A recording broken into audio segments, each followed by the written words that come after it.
am Debbie Georgatos. Welcome to America Can We Talk?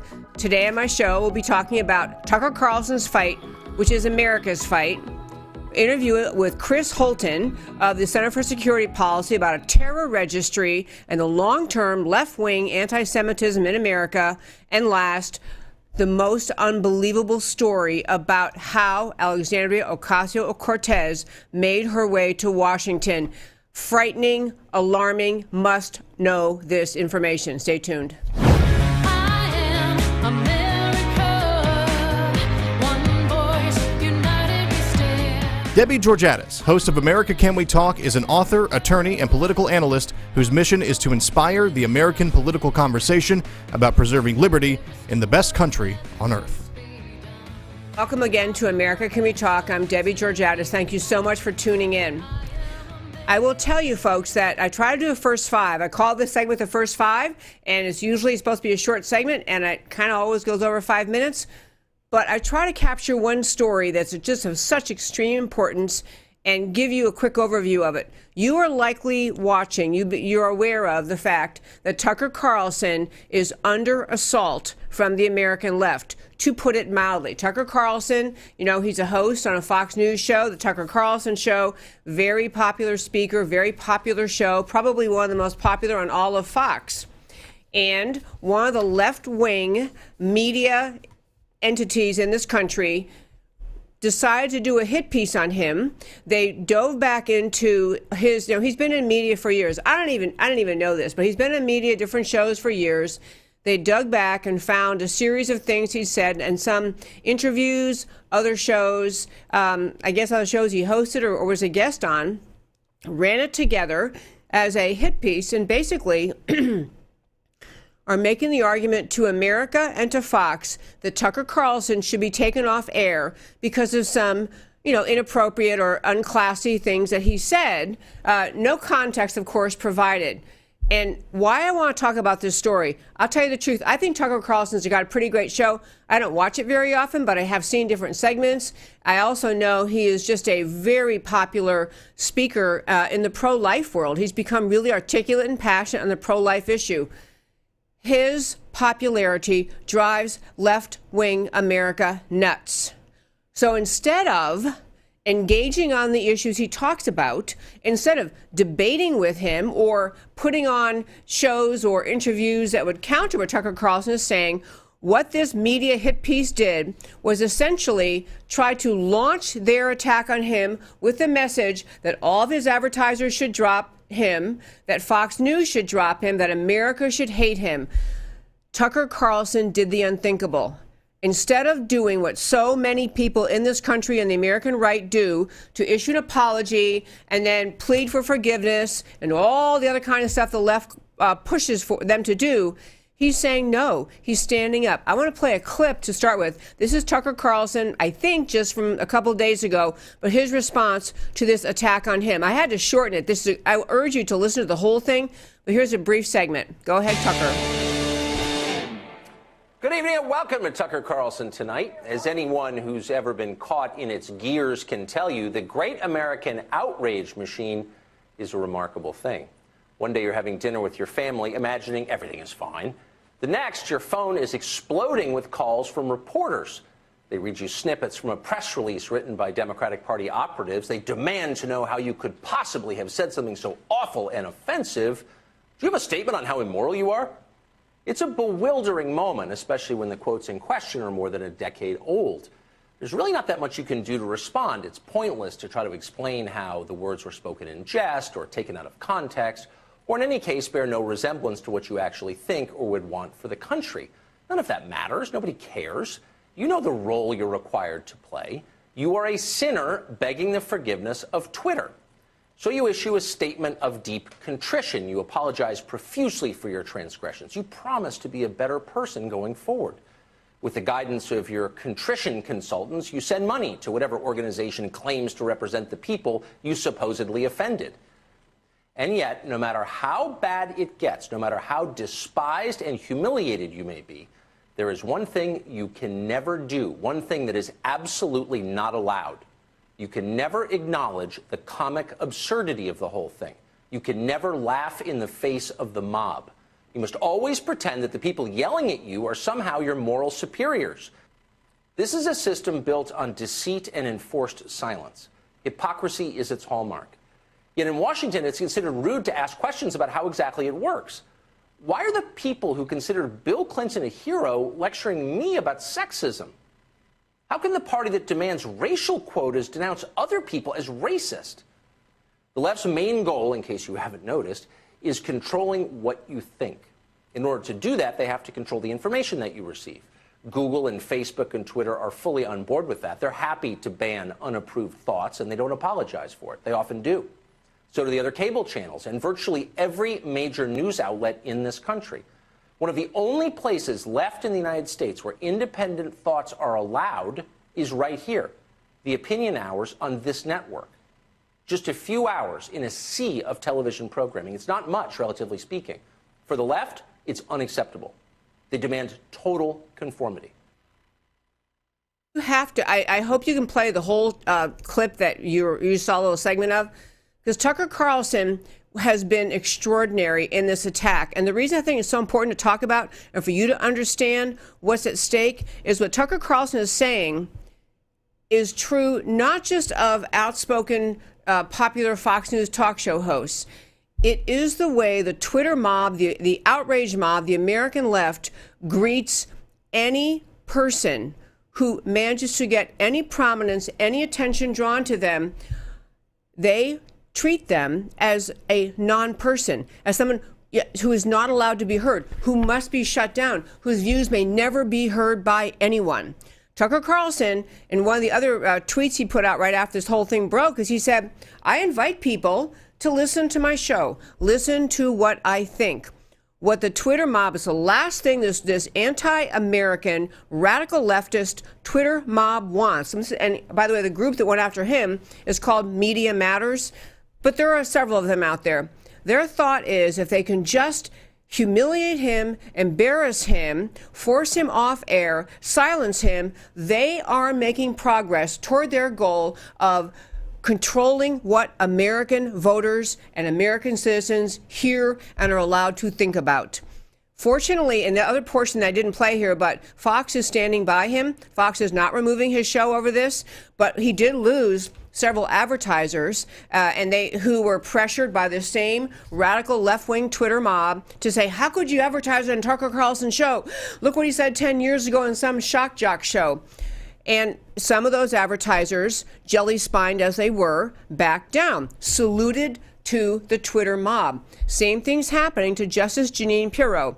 She has been on the show before. She is another thought leader. She's another person who puts her thoughts out there in the American political conversation. She's one who weighs in and doesn't ever salute to the American left's agenda. She made a statement on her show last week in relation to Representative Ilhan Omar, the Democrat from Minnesota, who was, widely viewed to have made numerous anti-Semitic statements, and the way that Jeanine Pirro spoke about Representative Omar, she said she's asking essentially, where did Ilhan Omar's anti-Semitism come from? Where did it come from? She said the Democrat Party's agenda, at least their platform isn't anti-Semitic, although I would question that statement. I'll tell you more about that later. But what Pirro went on to say was, think about it. Where did she get these anti-Semitic views? If it's not from her own party, because they say they're not anti-Semitic. She said Omar wears a hijab. Is her adherence to this Islamic doctrine indicative of her adherence to Sharia law, which is in itself antithetical to the United States Constitution? And so I got to tell you, folks, that the left-wing Twitter mob, the left-wing outrage machine went nuts trying to get Pirro knocked off air, and Fox News did back down about her. They didn't take her off air, but they denounced her statements. And for the reasons you should know if you listen to this show often, you realize what obviously the point of what Jeanine Pirro was saying was Islam, the faith itself, not every member of the faith, but the faith itself, in the Quran, in the writings and thoughts attributed to the Prophet Muhammad, in mosques around the world and imams around the world and mullahs around the world. There is, and throughout the Quran itself, there is there are numerous examples, numerous instances of direct instruction to devout Muslims to hate Jews, to kill Jews, speaking of Jewish people as not having the right to live, speaking of them as subhuman, as animals, as lower than dogs. This is in Islamic doctrine.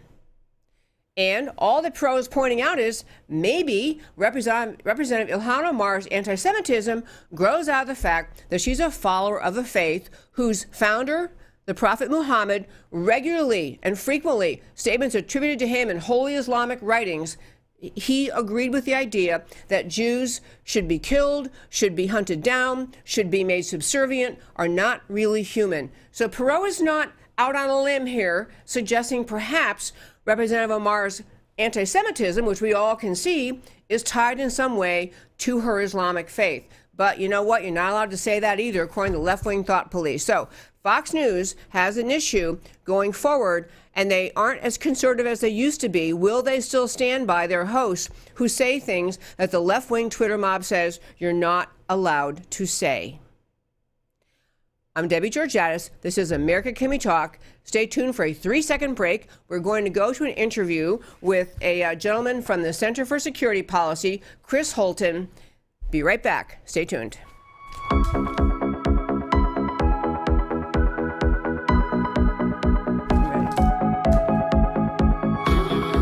And welcome back to America Can We Talk.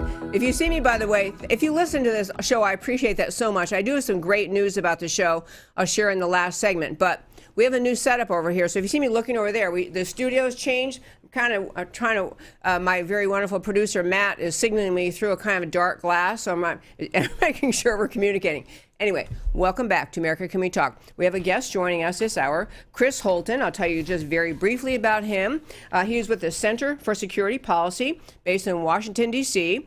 He's Vice President of Outreach at the Center for Security Policy. And last week, or 2 weeks ago, we had on Frank Gaffney, the founder of Center for Security Policy. So these two gentlemen have worked together. And Chris Holton came to the Center for Security Policy after being a marketing director and president of Blanchard and Company, editor-in-chief of Blanchard Economic Research, very well-educated, well-informed guy, and he is joining us to talk today about several different topics. So welcome, Chris. Thank you very much for having me. Glad you're here. Okay, I'm so glad you could join us. Well, I want to jump right in. First of all, we had last week John Guandolo on the show. We had Frank Gaffney, who comes on the show often. So I've heard about you a lot, but first time to have you on. I'm so glad you could join me. And so I want to ask any friend of John Guandolo is a friend of mine. Oh, amen to that. Love that guy. Okay. And he lives in Dallas now. We got him here in the great state of Texas.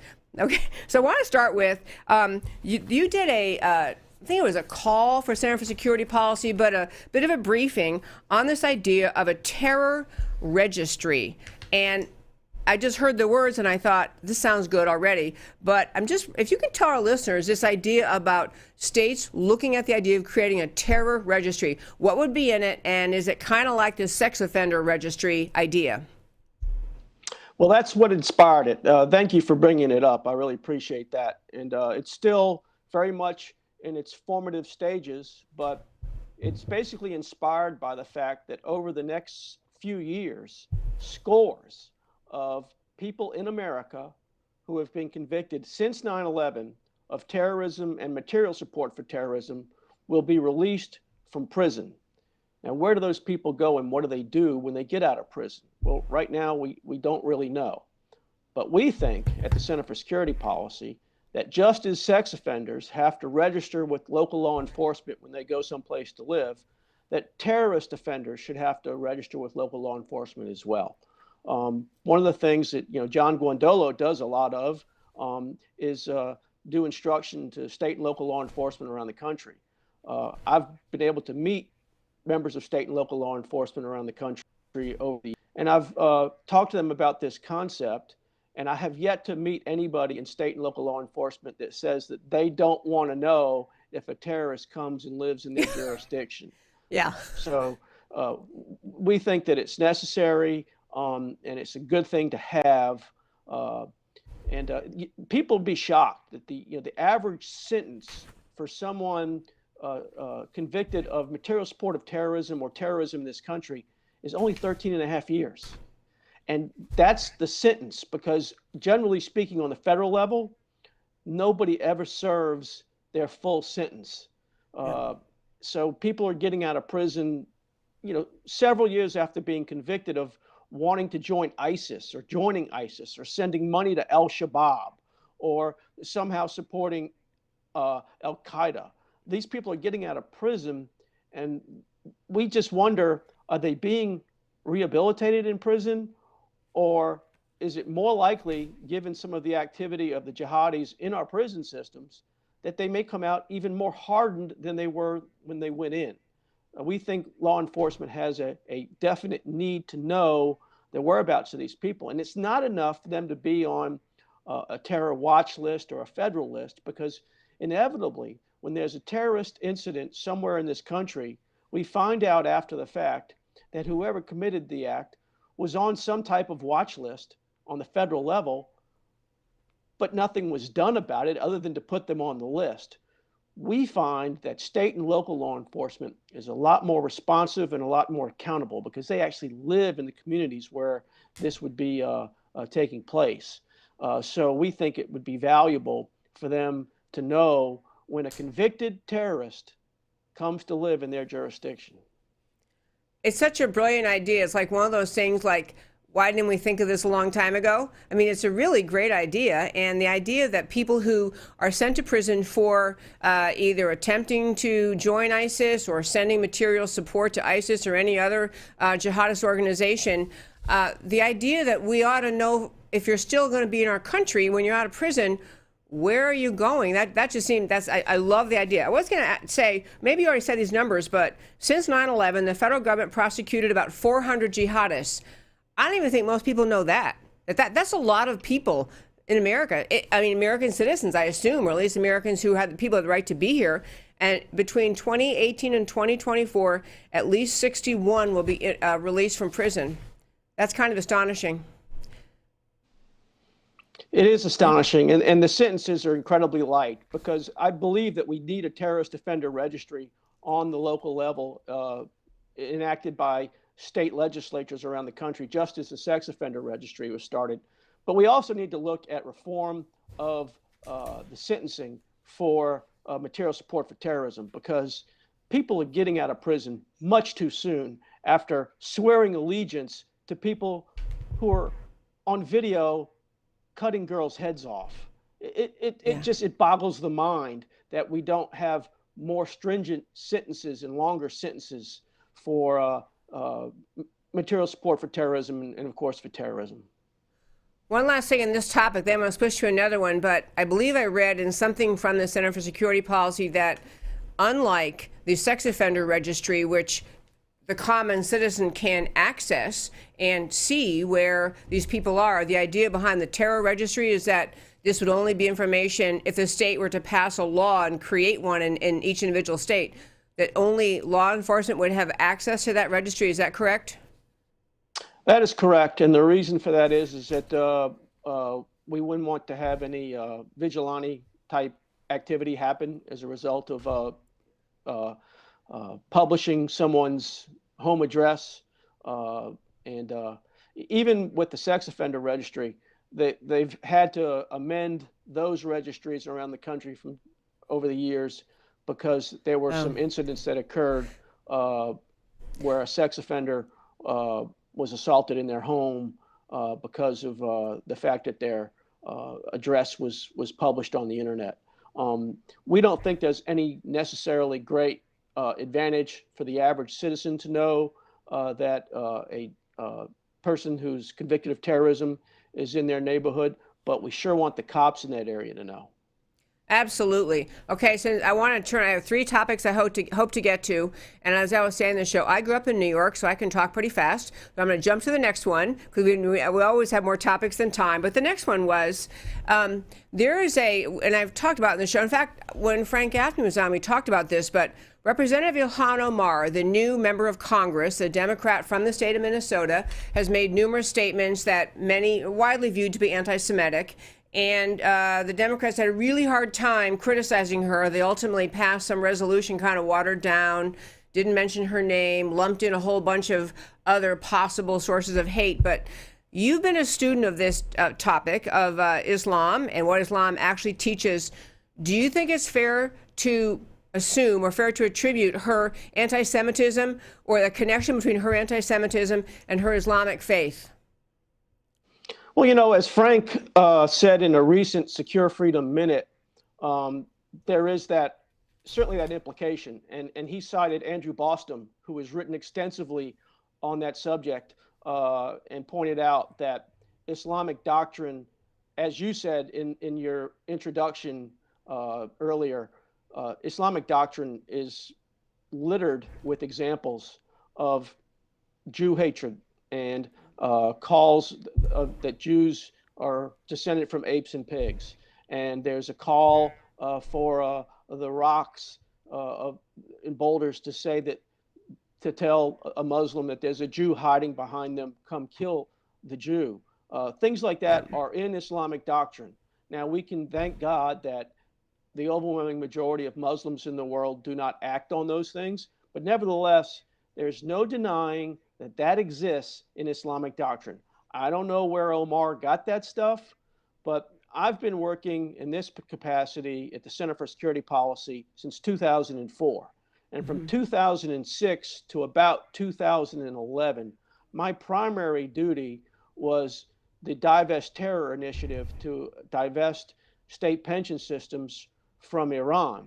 And I worked with some really wonderful pro-Israel and Jewish organizations in that initiative for 5 years. And I worked with a lot of state and local officials and their staffers over those years, scores of them, if not hundreds of them. And I'll tell you, I ran into anti-Semitism on the Democrat side repeatedly, over and over and over again, and it was stark. They referred to Jews as the tribe and Hebes and things like that. I never had a single Republican ever make an inappropriate comment like that, but I got it numerous times from Democrat staffers. I believe that it's not news that Omar would say what she said, because she's got ties to the Muslim Brotherhood, and the Muslim Brotherhood is absolutely a Jew-hating organization. So that's not news. But the news is that the Democratic Party couldn't bring itself to repudiate what she said, because they didn't just water down that resolution. That resolution that they passed had nothing to do with what happened. Zero. Didn't mention her, didn't mention anything. She didn't pay any price for what she said. And let me tell you, if she had been a Republican, you and I both know that she would have lost all of her committee seats. Absolutely true. I'm going to add on for our listeners. At my website, americacanwetalk.org, you can go to the homepage, and beneath the word shows, you go down and it says list of links. And there are several articles linked there that are from the Center for Security Policy. There's also one I wanted to mention, and I can't go into it right now, but I want to mention and encourage you to read it. An article that's on the American Spectator called The Left's Anti-Semitism Problem. It is a great laundry list of over the years of various times that representatives of the American left, people in power and the Democrat Party, and activists on the American left went out of their way to, in some way or another, voice anti-Semitic ideas, voice denouncement of Israel. It is not just a random, Representative Ilhan Omar happens to be one person who's a Democrat and an anti-Semite. The left's history in this country is rich with anti-Semitism. And so if you're talking about this with your friends, get some of those examples in your head. It's a great, lengthy, it's like a 17-page article. A lot of examples, though, so you're not just making a abstract accusation. There's a lot of reason to argue that the American left has really thrived on and had as a core notion anti-Semitism as have been given voice by many people on the American left, including Democrat Party leaders. Okay, but one other question, Chris Holton of the Center for Security Policy. So you mentioned, we were emailing earlier today, you talked about the jihadist threat at the southern border. And for all the battle about the border security and building a wall and do we have the money and should we, drug cartels and human traffickers, you don't hear a lot of discussion, unfortunately, about the jihadist threat at America's southern border. So I'd love to have you talk about that. Well, I'll be glad to. I wrote that article. I'm pretty much OCD, and I was watching the news, and there were numerous comments by Nancy Pelosi and others on the left that the idea of a terrorist threat on the border was a fantasy. And this is something that I've been following and studying for several years now. And I knew that that was a completely wrong statement. The only two possibilities when someone says that there is no terrorist threat on the southern border: either they're lying or they're ignorant. No other possibility exists, because there are numerous examples in open source documentation of jihadists crossing the border, jihadists from al-Shabaab, jihadists from Hamas, Hezbollah operating on the southern border.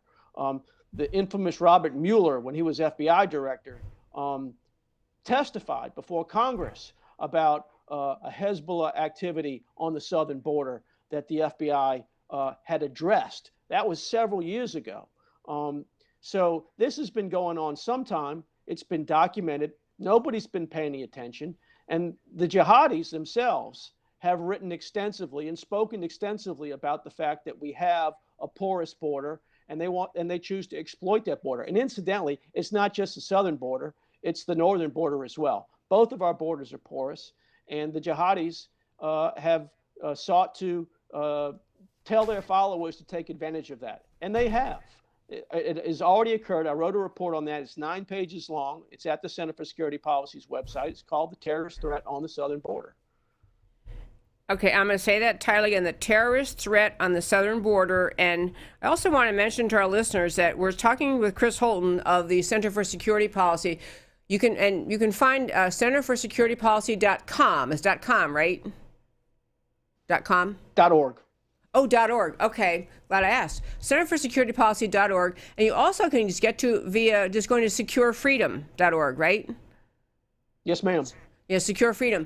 This website for the Washington, D.C. based Center for Security Policy is rich with information. And why I really urge you to go there is because it's very hard sometimes to get from even relatively conservative sources detailed information about many threats. Center for Security Policy is not just about the jihadist threat, but that's the topic for today. There really is just a wealth of information there, and it's footnoted and documented and explained, and it really helps you feel more alert, more aware, more on top of the challenges America faces. And as I say, Chris, I find it actually astonishing that in this era of Trump, for all the reasons he's arguing for the southern border security and a border wall and for argument with Congress over the emergency declaration, there's not hardly any reference to, beside all the other threats, the jihadist threat. So thank you for writing that piece, and I hope that news gets out there. And I know you guys at Center for Security Policy are trying to get that information out to the public too. We do our best. Thank you very much for your support. Oh, you're so welcome. Okay, so again, we have Chris Holton. This is centerforsecuritypolicy.com. And I thank you for this great interview. I hope we'll have to have you back again sometime soon. Anytime. It's a privilege. Thank you very much for having me. Okay, thank you. And folks, that was Chris Holton of the Center for Security Policy. We're going to take a 3-second break, 3 seconds, where we're going to wave my arms and make the light come back on in the studio. Be right back with the most astonishing information about AOC. This is not making fun of her. This is actually informing you of something you simply must understand about her presence in the Congress. Stay tuned.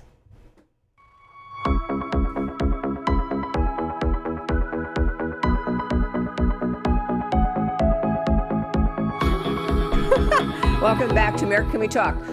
I love that I moved my show to this studio. It is Real News PR.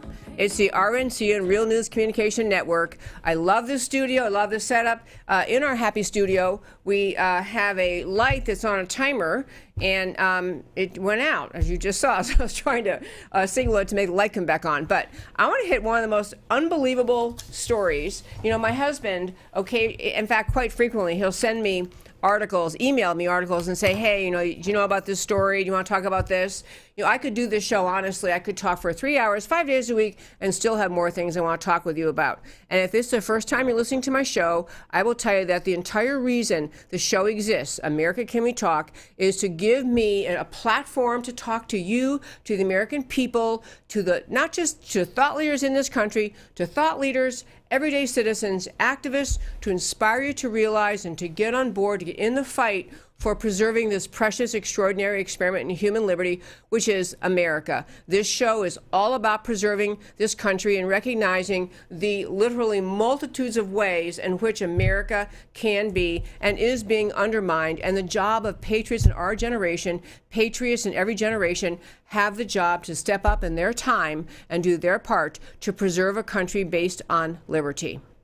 So, on Alexandria Ocasio-Cortez, there is a video, which I'm going to play a segment of in just a moment. But the video is by I'd never heard of this guy before. It's a YouTube video, 24 minutes long. The guy is, he calls himself Mr. Reagan. He has Ronald Reagan's picture there. So he's a Ronald Reagan supporter. But he's, you know, and I assume his last name is Reagan. I don't know. What he uncovered is so mind-blowing and so consequential that I want to just take a minute to set the table. There is an organization, a group, I guess they do videos, or they're a young, radical, leftist group called the Young Turks. The Young Turks. They do videos. They are just, you know, radical, anti-American, and to use the terminology I want to use more frequently now, they are simply Marxists. They want collectivist Marxism tyranny in this country. They use the expression progressive, so I'm going to urge you that every time you hear people say progressive, think Marxist collectivist tyranny. That's what it is. So this Young Turks group got involved. They're very politically active, and they do videos, and they support leftists and all that. Well, there was one guy who was with them, with that group, and his first name is spelled C-E-N-K, but it's pronounced Cenk Uygur, which is spelled U-Y-G-U-R. I'm telling you all that to say, look these people up. Don't just I can't play this guy's whole video. I can't tell you the whole story today. I can tell you that when you look these people up, you will be creeped out. These people are radical, collectivists, and Marxists. That's where their head lives. It's what their mission is. So this group began to work. They, of course, are active. They love Bernie Sanders, love the radical leftists, love the people who want to take socialist control of this country. Well, that group, one guy who got connected with it, and he is actually now the chief of staff for Alexandria Ocasio-Cortez, is a guy named Saikat Chakrabarti. Sorry, I even had it down to say correctly. Saikat Chakrabarti. He is from Texas, I'm embarrassed to tell you. He's a Harvard grad. He is her current chief of staff. But this guy, Saikat Chakrabarti, actually worked in the Bernie Sanders campaign. He is a radical leftist. He's a radical socialist. He got inspired after the ending of Bernie Sanders' campaign failed, his effort to become president, or to even get the Democrat nomination. And so many radical leftists in his group banded together along with or led by this Young Turks Cenk Uygur, and created something called the Justice Democrats. And if that name sounds familiar, that is the name of the group. I mentioned a few weeks ago how the Green New Deal got written. The Green New Deal, which is Alexandria Ocasio-Cortez's absolute takeover of America under the guise of environmentalism, complete destruction of the freedom of America in that bill.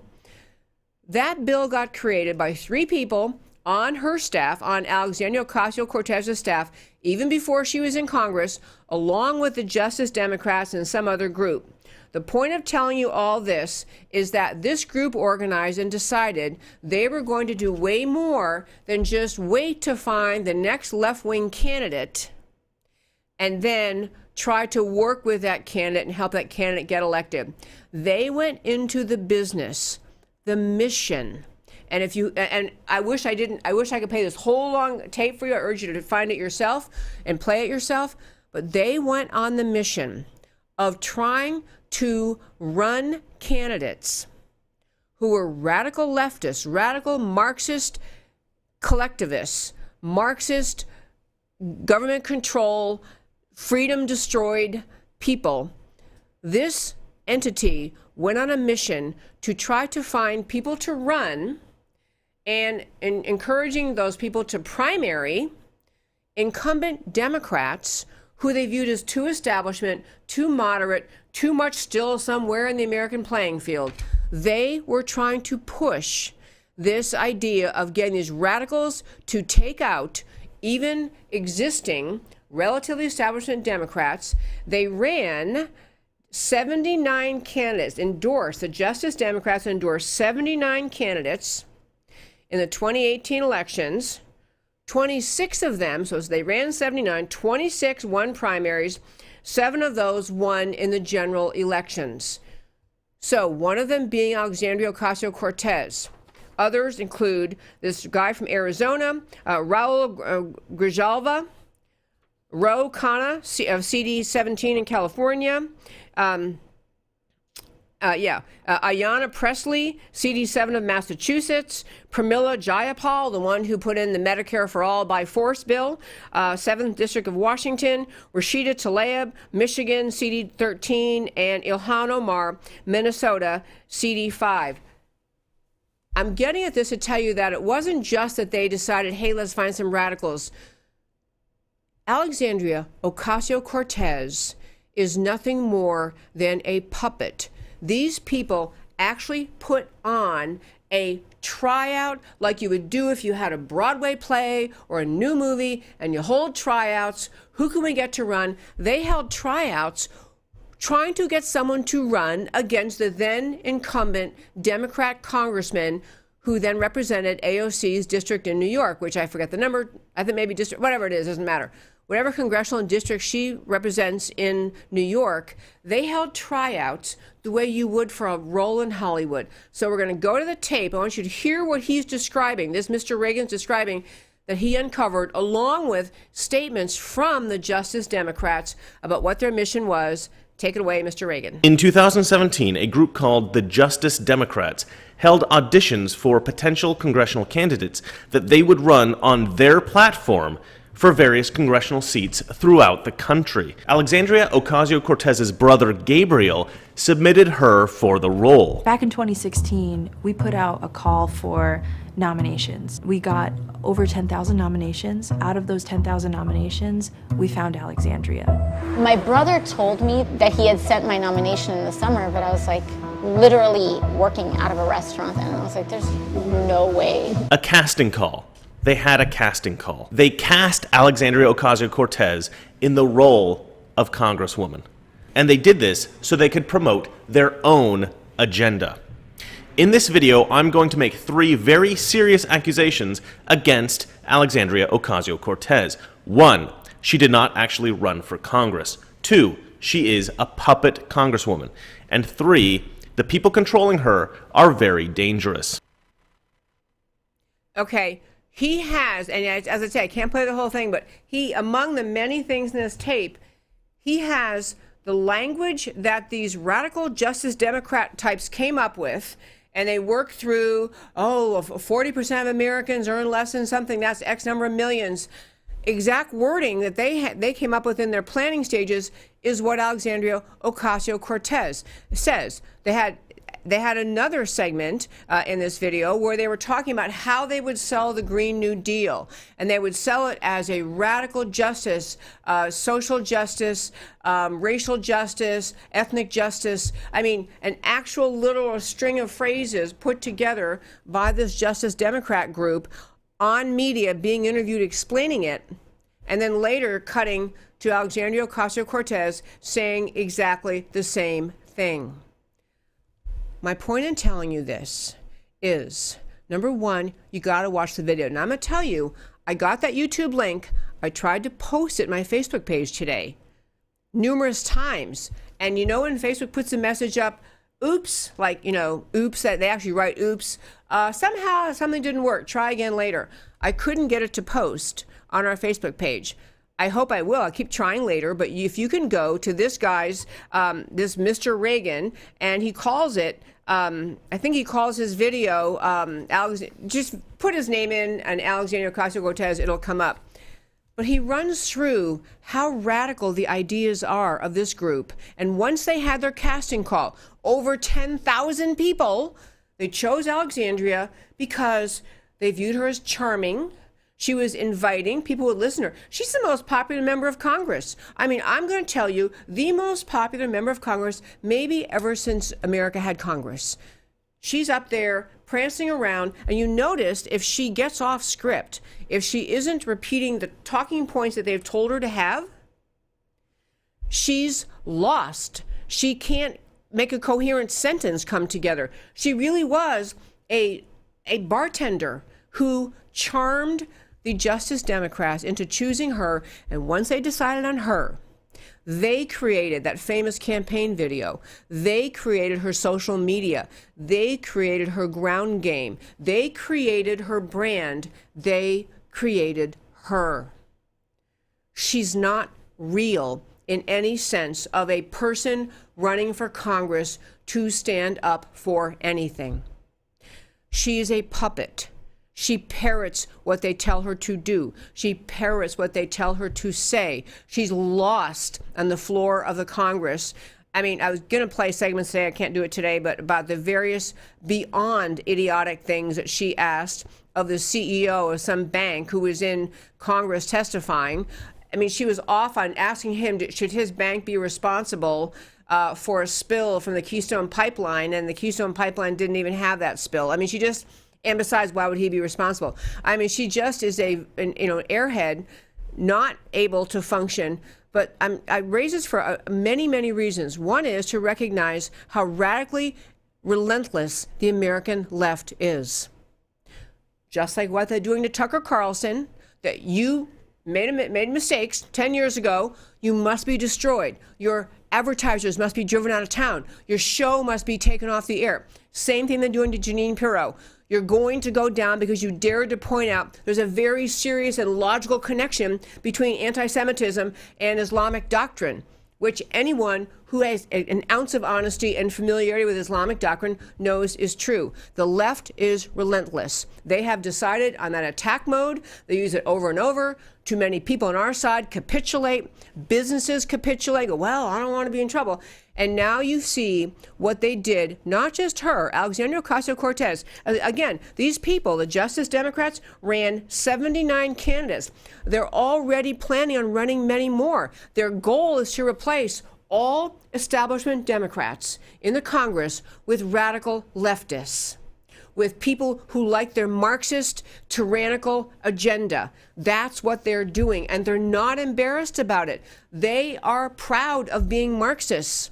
They are proud of their mission to destroy healthcare freedom, to destroy secure border, to impose socialized medicine on you. That's where they live mentally, and they're doing this. So I raise it to say we have a serious, serious problem in this country. If you have voters more charmed, the people in her district, Alexandria Ocasio-Cortez, they did not choose her because they're Marxists and leftists. They chose her because she showed up at their front door. She seemed charming. She seemed nice. She ran a nice ad. They had no more idea what she was than someone who'd never heard of her. But they had the chance to vote. They voted on charm. They voted on image. They voted on the branding, the package that Justice Democrats created of her. Which means two conclusions. Number one, it is incumbent on, and I really wish there'd be more people pressuring the Democrat Party establishment, the leadership, Pelosi, for example, and saying, are you with her or not? Force the Democrats to either denounce her or live with her radicalness. Number 2, recognize how relentless and determined the American left is to destroy this country. It's not to move us slightly left, to have a little bit bigger social safety net. It is to destroy the very idea of a country rooted in liberty.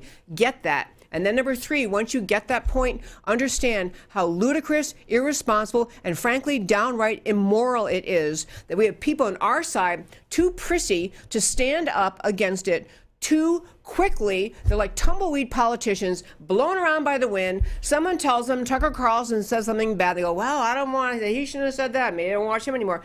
We need to stop being tumbleweed politicians blown around by the wind on our side. Let our side be the one that stands up, exposes the left, says what we stand for, and for crying out loud, stand up with President Trump. He's the only one doing the agenda the American people want. We need the GOP to get behind him and stop fighting him. I believe I'm over time. I'm so glad you've tuned in to America Can We Talk. I'm on every Monday through Thursday, 3 p.m. Central Time. Email me at americacanwetalk@gmail.com. On Facebook, like this page, review it, comment. On YouTube, please subscribe to the channel. I love talking about America. I love talking about preserving America. We all need to be on the mission of preserving America because America matters. Talk to you next time. Voice upon voice, like a crashing wave. Can you hear us now? America, Can We Talk? Truth about America.